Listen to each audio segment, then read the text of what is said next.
こんにちは。わびチャンネルナビゲーター森前です。今日はまだ新春も終わり、寒さ厳しき中、それでも春が来る兆しを待つ中の飾りを邸宅飾り全体という形で皆さんにご紹介させていただきます。お楽しみください。入り口には雪をかぶった香炉、雪深い家の姿がまだ来ぬ春を物語っています。京都名工清水六兵衛の香炉、静かにこの香炉が迎える中、玄関を上がった寄り付きと言われるプロローグといえる席には、今日の季節を物語る一席が飾ってあります。寄り付きの席、迎えるその盆栽は古い100年の時を経て細き中に生き抜く野梅が一鉢、わずかに残された枝にまだ咲かぬほころびのつぼみがいくつか。かけられる掛け軸は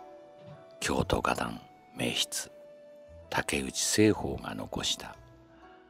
雪上のスズメ。雪深い中にスズメが一羽まだ飛ばずに空を眺める姿。雪屋の香炉、まだ咲かぬ梅、まだ飛ばぬスズメ、まだ来ぬ春を物語っています。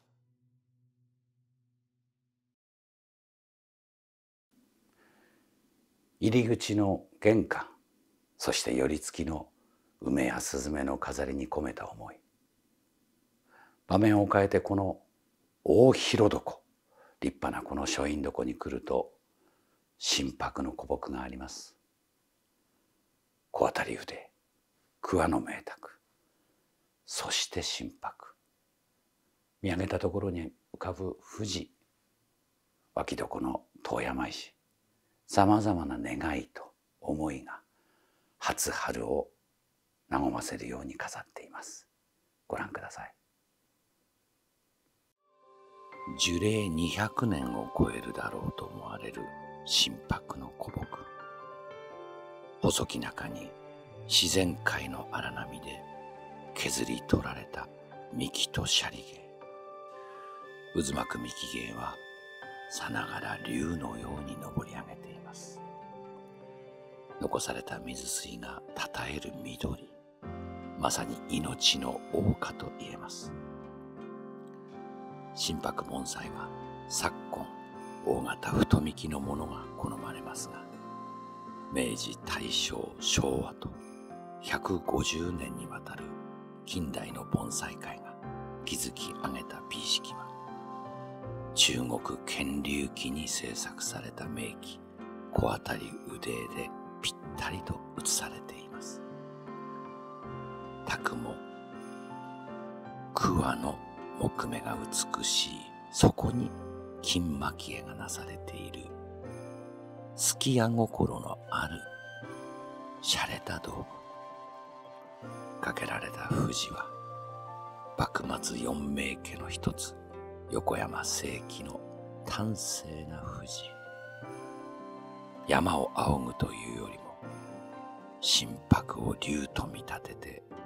希望という山へ登りゆく姿。静かな隠された新春の願いが込められた小白盆栽の画角豊かな席飾りです。大型の脇床にしつらえてあるこの京都鴨川の石は、つい最近まで洛中の蔵深くに100年近く眠り続けていたと言われています。これだけでも主飾りとなるだけの内容を持つ見事な古石ですが、あえて今回は心拍や富士山の掛物の飾りに取り合わせました。山である富士、大屋島にも見えるこの遠山石、かぶっていないかとおっしゃるでしょう。めでた飾り、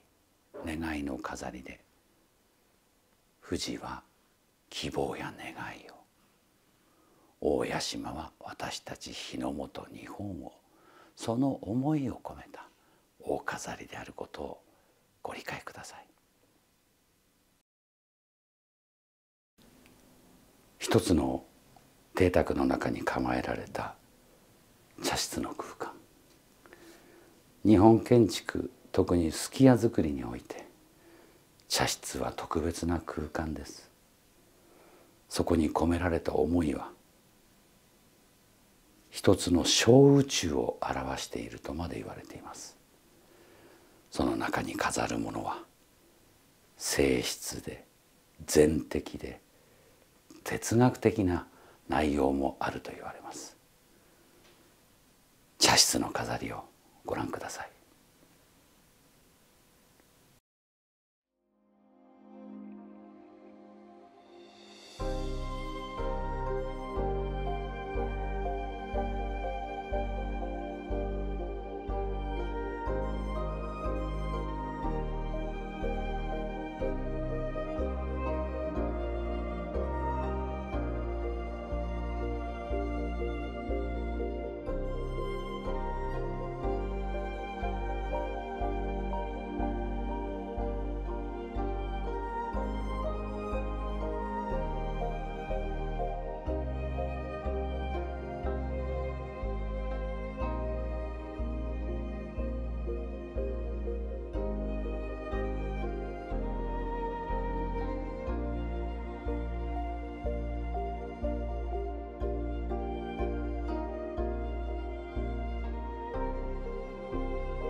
一つの入り口から